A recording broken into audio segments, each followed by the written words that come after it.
বেরোচ্ছে না, তার মানে কি দাঁড়ালো? তার মানে এই জামানায় আপনাকে চলতে হবে অন্যভাবে, অন্য লেভেলে।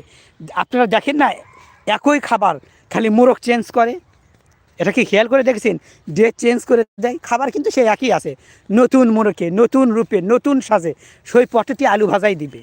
একটা উদাহরণ দিচ্ছে আপনাকে, ওই আলু ভাজাই দিবে কিন্তু নাম চেঞ্জ করে, নতুন রং দিয়ে, নতুন সাজে। দেখবেন ওই খাবার কি পাল্টে গেছে? না, ওই একই।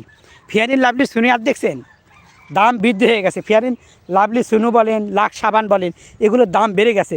কয় নতুন আঙ্গিকে, নতুন মোড়কে। আদৌ ওই সাবান দিয়ে কী হবে? সে তো পরিষ্কারই হবে, কিন্তু তাদের প্রচারণাটা অন্যভাবে আসে। তো আপনাদেরকেও প্রচারণা অন্যভাবে আসতে হবে। আর বিদেশির সাথে যাদের সুসম্পর্ক ভালো, তাদেরকে ভোট আমরা কেন দিই? যেহেতু আমাদের দেশে বেকারত্বের হার বেশি, আমরা বিদেশে যেতে চাই, বিদেশে গিয়ে নিজেরা কিছু করতে চাই। তো দেখা গেল আমাদের সাথে যদি বিদেশিদের সাথে সুসম্পর্ক না থাকে, তাহলে সেক্ষেত্রে আমার দেশ কখনো এগিয়ে যেতে পারে না। এখানে আমি আবেগ নয়, বিবেক দিয়ে কথা বলবো। আমার